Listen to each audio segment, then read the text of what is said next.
911, where's your emergency?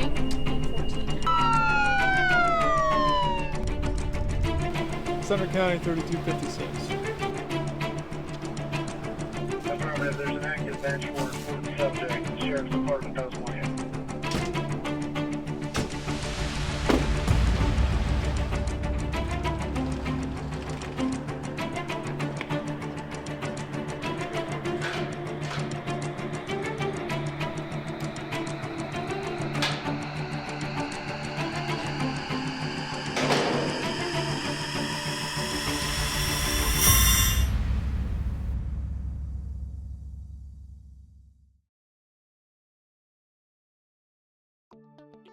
CIT is important to Center County because all it really does is enhances our community.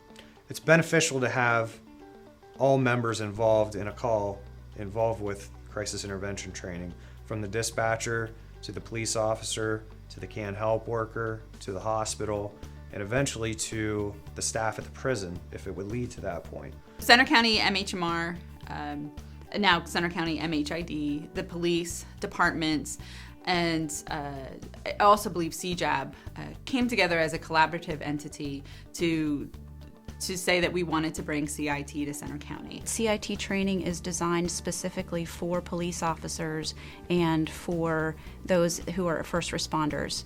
The benefits of it are less injuries to officers, less injuries to the public, greater chance of the person getting into the services that they need with a lower rate of incarceration and getting better results for the person in need. We are no longer, we work law enforcement, we work jail, we work mental health. It's about our community, it's about serving our residents, it's about keeping everybody safe, and it really is making sure that when anybody needs help, we know where to turn them to. 911, where's your emergency? 814 Apple Lane. And your phone number? 867-5309. And your name? Holly Carr. And what's your emergency? It's my boyfriend. He's really agitated and he said he just wants to end it all. He took all his pills and went into the bathroom and locked himself inside for a few minutes. Now he's acting more bizarre and agitated, and I'm not sure what's going on. Okay, Holly, I understand your concern, and I want you to know I'm sending a police officer and a paramedic who have special training in handling crisis calls. Okay, thank you. The Center County Department of Emergency Communications receives calls from the public asking for help of some type. I think it's a benefit to have all 911 dispatchers trained to the CIT level. We're the first contact that consumer has, so with the dispatchers being trained in CIT, they can start that interpersonal contact and reassure the person, the consumer, that we're there with them to help them through the event. Hey, Chad. Hey, Travis, how you doing? All right, how are you? I'm good. Hey, thanks for showing up. We've been here before. He's got all sorts of issues. He's lost his job, he got an injury at work, and he's been dealing with the pills and having trouble with the girlfriend. Let's go talk with him. All right. The reason that Center County looked to implement the CIT training was because it became obvious that a significant number of calls that the police responded to involved individuals that had a mental health diagnosis. The CIT training is something that every officer should have because I believe it helps you with day-to-day incidents, not just crisis incidents that you're dealing with. It teaches you exceptional interview skills, directed questions to ask, and it reminds you of officer safety when you're approaching a scene. Hey, Rick, it's Officer Hamilton. How you doing today, man? Hamilton, I don't even want to talk to you. I don't want to see you. I don't want to talk to you. All right, Rick, I'm Officer Park. I'm with Ferguson Township Police. I'm a CIT officer. Tell me what's going on today? Everything's going on today. All right, I can tell that you're upset. So what happened with the medications here? Did you take any? I took a couple. I'm supposed to take a couple. Okay, what is it? It's Zoloft. Okay, how many did you take? I don't know, a few. I took a few. Rick, I can see that you're upset and you have a lot going on right now in your life. We're here to help you, and we're here to get you to get you services with the right people. Okay. So what happened today that you're feeling this way? Everything just came to a crash today. Knees fucking killing me. I just, you know, I can't keep a job. I can't find a job. You know, I'm not there for Holly. I'm not there for Holly at all. I'm not the man she needs me to be. Just everything's just falling apart and everything's just coming crashing down all at once. All right, I can see you're upset. A lot of people out here that can help you. We have, you know, the hospital. We have Can Help, and they can help you with what else is going on. Can't help. What's Can't Help? Can't Help does mobile crisis. They'll respond out to. They can respond out here to the house, or they can respond up to the hospital. I think the best idea today is to get you up to the hospital. You're taking a few too many Zoloft today. We need to get you medically cleared first, and then they'll come up to the hospital and they'll sit down and talk to you, and they'll help you with everything that you need. Center County Can Help. This is Shannon. How can I help you? Hi, Officer Park. Okay, so we're coming out to see the girlfriend. All right, and what's going on? At State College. All right, looks like Amy is the counselor, and she's going to be there in about 30 minutes. Once that phone call is made to Can Help, we don't delay on the dispatch. We immediately get the counselor moving to go to the intervention, to go to the scene, and provide the services that are needed. Holly, this is Amy from Can Help. She's from Can Help Crisis. She came here today to help you maybe figure out some counseling and get some services for you. Hi, Holly. It's nice to meet you. Hi, nice to meet you. Is there somewhere quiet we could go and talk? Yeah, we could go inside. Okay, thank you. With CIT, the concept is to go in and ask more questions. You know, if a person's acting strange, were they having hallucinations? Were they just depressed and crying? So the concept of CIT is to take a little bit more time, if needed, ask some questions differently, approach the individual calmly, interact with them, ask them, do they have support? Do they have family? Do they have a therapist? You know, do they want to see somebody who could help them? And it really allows the individual to feel connected to those there with them to ask for help, and it guides them in a direction of treatment. You're worried about everything going on with your job and your health, and as I said, you know, we'll go up to the hospital, get you looked at, get your knee looked at, and get your medications figured out, and you know, Can help you with you know, with the different things that you need outside of just your health, you know, and help you work through these things. By providing this training, we not only are able to seek the assistance of law enforcement to identify individuals in the community who have a mental health diagnosis, but it allows us to then get them into the services and supports that are needed.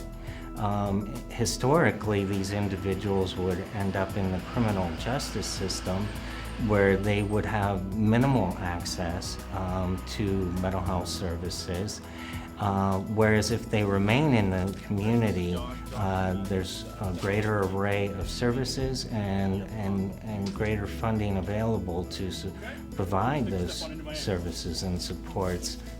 The skills that we've learned in the CIT program are applicable in every single aspect of every call that we use, be it we're dealing with a patient that's having chest pain that's feeling very anxious about what's happening to them. If we respond to a cardiac arrest and we've got a distraught family member, we can use some of the skills to try to talk them down and calm them down while we're still managing and taking care of the patient. Rick, why don't you come here and have a seat right here for me, sir? If you don't mind me bringing your feet up here to your right. Okay. There you go, nice and easy. How is that? It's okay. It's all right. We're gonna put some seat belts on you here. Oh, you gotta put seatbelts on? Yeah, unfortunately we do. It's just a safety thing, since we're gonna be in a moving vehicle. Is this really necessary? Yeah, it is. The state kind of requires us to have seat belts, but it's okay. They'll be nice. They'll be just snug enough to keep you safe. In the EMS aspect, we'll use our CIT skills a lot on the depressed patient who might be feeling suicidal, and they might be feeling that way but not necessarily have a plan yet, or might have not taken actions, but they still need to receive some help. Skills that we've learned and the knowledge that we gain from the program, it's definitely applicable in understanding with these patients that might be suicidal and making threats, to understand that if they have ingested something, how it might interact with the patient, because we get a little bit more detailed knowledge of the different psychiatric medications, psychotropics, and all those that that if someone is not a paramedic, that they might not have necessarily an in-depth knowledge of them. So it certainly helps with that by helping us understand how they work and what medications might be used for. During the training, they break you down into groups, and basically they'll present a scenario to you. Each group will get a different scenario. So you'll start from the beginning when the call is dispatched and your arrival to a scene, your approach to the scene, and how you deal with the person in crisis or the consumer.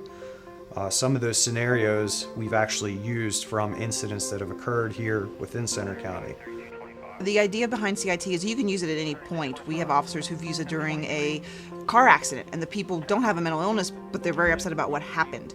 But the calls significant to individuals with a mental illness are different. They have to have an approach that sometimes is just safer for all parties involved. And so they have to take the time to understand where this person's coming from, especially because of their illness, to understand how to help them. And so taking that time and that effort and watching their body language, listening to them speak, hearing what they have to say, watching their emotions can really help the officer figure out what's the best course of action for them.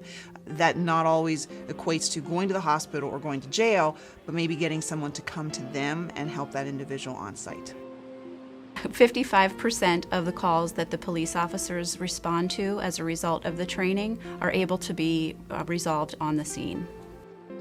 The crisis intervention training has been very valuable for our staff because it inherently reinforces our core value of treating individuals humanely and compassionately, and we really focus on interpersonal communications for everyone. The CIT training helps us identify another group of people and what they might be going through and how to deal with people that have a mental illness, and give us another tool on top of what we're already doing. I called my girlfriend. I haven't talked to her since this morning. I will She's probably very absolutely sick let about you me. make a phone call as soon as I finish this process and get you booked in. I need my medication. I take medication. I need that. Do you mind if I call you Rick?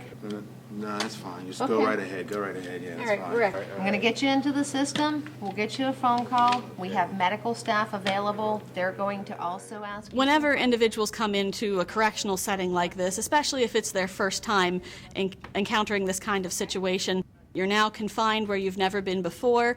There's sounds and things happening, doors slamming behind you that restrict your movement that people aren't used to hearing. So we'll find that sometimes people begin to get agitated, and if they've got an underlying mental health or intellectual disability issue that compounds that, it can quickly evolve.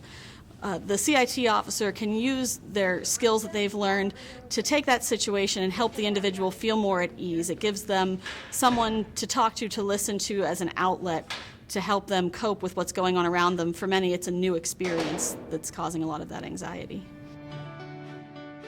For CIT to be able to be in this community, we really had to have the support of our police chiefs. We had to have the support of our commissioners, of our warden, of our 911 director to really have this be a successful program. The goal of the program is to be able to give them the tools to de-escalate that situation and to bring it down a notch, just so they have the ability to communicate with that person and help get them to the next step in whatever the treatment may be. Police wanted to have skills that they were able to de-escalate the situation and not have to use authority in a way that may cause injury to the person or, very importantly, to the police officer. It helps us understand more so what the police officer is going to be doing and what 911, the public safety telecommunicators might have done, so that when we arrive on scene, we've got a better understanding of not only the etiologies of what's going on with the patient, but what has already been done from the other aspects of the CIT program.